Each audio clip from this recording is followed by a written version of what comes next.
कड़कड़ाती ठंड की रात, इतनी तेज की हवा फेफड़ों में चुभती हुई लगती थी। पेड़ों की शाखाएं ऐसे हिल रही थीं मानो किसी अदृश्य ताकत ने उन्हें अपनी उंगलियों से पकड़ रखा हो। धुंध इतनी घनी थी कि सामने खड़ी चीज भी धुंधली दिखाई दे। गांव के मोड़ पर एक पुराना चाय खाना था। लकड़ी का ढांचा, फटी हुई टीन की छत और अंदर तेज भट्टी पर उबलती कड़क चाय। उसी भाप के पास आरव और उसका दोस्त कर्ण बैठे कांप रहे थे। करण, तूने सुना? इस साल फिर वही होने वाला है। पहली ठंड के साथ उसकी परछाई वापस आती है। कल रात घर जाते समय किसी की सांस मैंने अपनी गर्दन पर महसूस की, जैसे बर्फ की उंगलियां मेरी रीढ़ पर उतर गई हों। यार, ये मत बोल। मुझे अभी से हाथ पांव सुन्न हो रहे हैं। बचपन से सुनते आए हैं, वो दानव ठंड में ही आता है।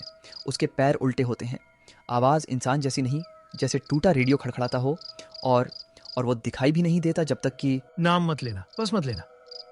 उस रात बुजुर्ग पंडित ने कहा था, अगर ठंड की पहली रात तुम्हें अपने पीछे कदमों की आवाज आए तो चाहे कुछ भी हो, पीछे मत देखना। जो देखता है वो इंसान नहीं रहता। आरव ने हल्की कंपकंपी के साथ कहा, मैंने उस रात कदमों की आवाज सुनी थी, बहुत साफ। बस खुद को रोका, भागकर घर चला गया। पर आवाज आज भी दिमाग में फंसी है, जैसे कोई मुस्कुराता हुआ मेरे ठीक पीछे चल रहा था। कर्ण कांप गया। आरव, ये दानव आखिर चाहता क्या है? आरव बोला, दादा कहते थे वो किसी खोई हुई चीज को खोज रहा है। हर ठंड में लौटता है, हर उस इंसान के पास जाता है जिसकी परछाई उसे पहचान में आती है। गलती से जिसे छू ले उसकी आत्मा खींच लेता है। इतना कहते ही अचानक हवा इतनी ठंडी हुई कि दोनों उठ खड़े हुए। कड़कड़ कड़कड़, जैसे कोई ठीक उनके पीछे खड़ा हो, लेकिन दिखाई कुछ भी नहीं। उसी समय एक बूढ़ी किरकिराती आवाज आई, आरव बेटा, जल्दी घर चल। तुम्हारी माँ सरोज बहुत बीमार हो गई है, बहुत बुरी तरह। आरव का चेहरा सफेद पड़ गया और वह बिना एक शब्द बोले घर की ओर भाग पड़ा। घर की दहशत। घर पहुंचते ही उसने माँ को बिस्तर पर पड़ा देखा। चेहरा एकदम सफेद, होंठ नीले, आंखें खाली। माँ, क्या हुआ? कौन आया था? कौन कह रहा था कि तुम बहुत बीमार हो? मेरा वक्त शायद आ गया है बेटा। आई वही ठंड लौट आई है जिस ठंड में तुम्हारे पिता का अंत हुआ था। मुझे लग रहा है मैं भी नहीं बचूंगी। माँ, पागलपन मत करो, मैं तुम्हें अस्पताल लेकर जाऊंगा अभी। नहीं बेटा, ठंड नहीं डराती मुझे, पर वह दानव डराता है जिससे तुम्हारे पिता भी नहीं बच पाए थे। माँ, मैं अभी करण को बुलाता हूँ, हम दोनों तुम्हें लेकर जाएंगे। जैसे किसी अधूरी आशंका से डरती हुई माँ सिर्फ उसे जाते हुए देखती रह गई। चांदहीन रात में कदमों की दहशत। आरव जैसे ही घर से निकला, हवा में सीटी बजती आवाजें भर गईं।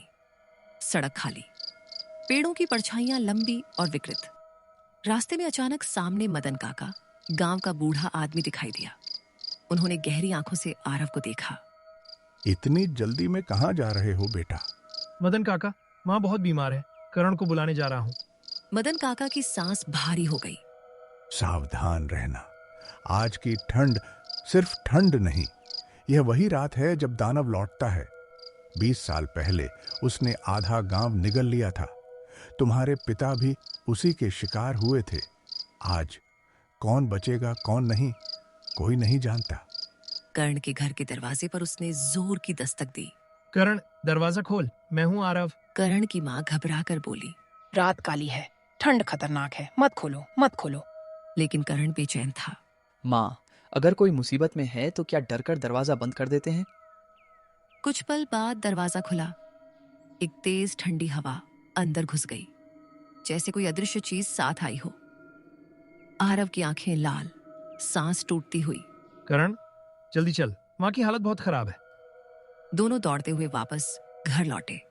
घर में खाली बिस्तर और परछाई। घर पहुंचे तो दरवाजा खुद ब खुद खुल गया। अंदर खामोशी, ठंड और ज्यादा ठंडी। पर बिस्तर खाली था, सारा घर खाली, सारे कमरे खामोश। चूल्हा बुझा हुआ। करण ने डरते हुए पूछा, आरव, तुम्हारी माँ कहाँ गई? अचानक घर के पीछे से एक खड़खड़ाहट हुई, जैसे कोई भारी शरीर को घसीट रहा हो। आरव और कर्ण ठिठक गए। तभी मदन काका भी घबराए हुए अंदर आए। मेरी बकरी भी गायब है।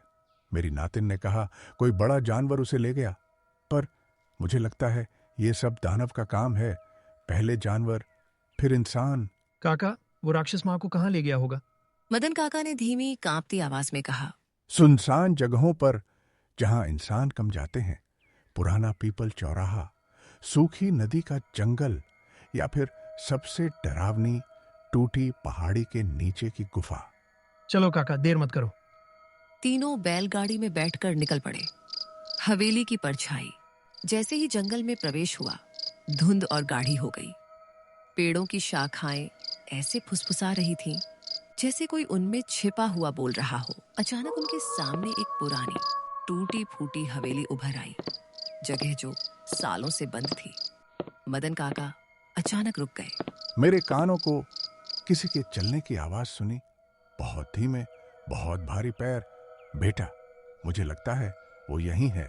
फटी दीवारों और टूटी खिड़कियों वाली हवेली का दरवाजा छर्रर चर्रर की आवाज के साथ खुला। अंदर सड़ांध अंधेरा और कुछ अदृश्य। वे धीरे धीरे भीतर गए। केंद्र के कमरे में पहुंचकर आरव चीख पड़ा। कमरे के बीचों बीच लोहे का एक बड़ा पिंजरा था। उसमें सरोज बैठी थी, सिर झुका हुआ, शरीर बेजान। आरव पिंजरे से चिपक गया। माँ उठो। अचानक खड़खड़ खड़खड़ हवेली की दीवारें हिलने लगी और दरवाजे की दरारों से एक लंबा काला विकृत साया अंदर आया। पैर उल्टे, दाईं बाह मुड़ी हुई, चेहरा धुएं जैसा और आवाज टूटी बांसुरी जैसी। बहुत अच्छा, आज एक साथ 3-3 भोजन मिल गया। करण की टांगे कांपने लगी। मदन काका आगे बढ़े। तू आखिर है कौन? क्यों बार बार लौट कर आता है? साया रुका, फिर उसकी आवाज गूंज उठी। क्योंकि मैं भी कभी इंसान था, इस गांव का, यहीं का एक साधारण आदमी था। 20 साल पहले गांव वालों ने मेरी जमीन छीनी, मुझ पर चोरी का झूठा इल्जाम लगाया। मुझे भीड़ ने पीट पीट कर मार डाला, मेरी लाश जंगल में फेंक दी। न जलाया न दफनाया। मेरा अंत ठंड में हुआ, इसलिए हर ठंड में मैं लौटता हूं। आरव और कर्ण के बदन से पसीने की धार बहने लगी। साया आगे बढ़ा। पर ये बच्चे मासूम हैं, और आरव की माँ सरोज, उसका क्या कसूर? साया चुप हो गया। चेहरा धुएं से साफ होने लगा, आंखें ठंडी बुझी हुई।